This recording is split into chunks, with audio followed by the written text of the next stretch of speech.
దుర్గమ్మ దర్శనానికి ఇంద్రకీలాద్రికి వస్తున్న భక్తులు ఇకపై ఖచ్చితంగా ఈ నిబంధనలు పాటించాల్సిందే. ఆలయ అధికారుల నిబంధనలు పాటించకుండా ఆలయంలోకి ప్రవేశించాలని చూసే భక్తులకు ఇకపై ఎంట్రీ ఉండదు. ఇంతకు ఏంటి ఆ కొత్త రూల్స్ తెలుసుకోవాలంటే లెట్స్ వాచ్ నౌ.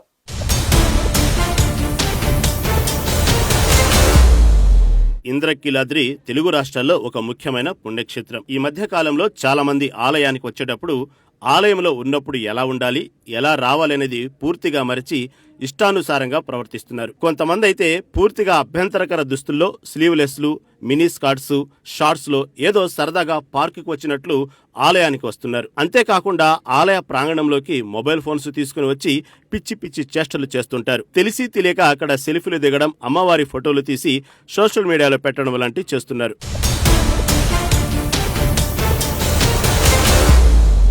అయితే ఒక పక్క డ్రెస్ కోడ్ పాటించకపోవడం, మరో పక్క అమ్మవారి మూల విరాట్ ముఖ్యంగా దసరా లాంటి సమయాల్లో సోషల్ మీడియాలో వైరల్ అవ్వడం అవుతున్నాయి. సెల్ ఫోన్స్ ఉన్న వ్యక్తులు ఆలయంలో దొంగచాటుగా అమ్మవారి స్వరూపం చిత్రీకరించి సోషల్ మీడియాలో పెట్టకూడదని నిబంధన ఉంది. కాబట్టి సంప్రదాయ పరిరక్షణ, ఆలయ ప్రతిష్ట, ఆలయ భద్రత కోసం ప్రతి ఒక్కరూ ఈ నిబంధనలను పాటించాలని ఆలయ అధికారులు చెబుతున్నారు.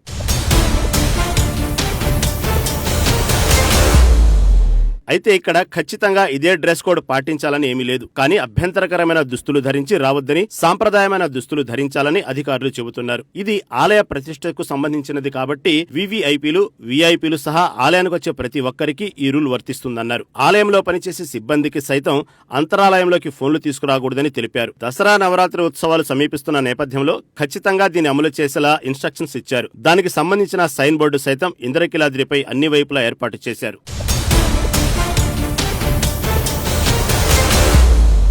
తెలియని వారికి తెలిసేలా, తెలియకుండా పొరపాటున వచ్చిన వారికి అందుబాటులో దేవాలయ కౌంటర్లోనే అమ్మకానికి వస్త్రాలు పెడుతూ ఫోన్స్తో వచ్చిన వాళ్లను తనిఖీలు చేస్తూ వెనక్కి పంపిస్తూ ముందుగానే భక్తులకు తెలిసేలా అనౌన్స్మెంట్ చేస్తున్నారు. దీన్ని భక్తులు సైతం స్వాగతిస్తున్నారు.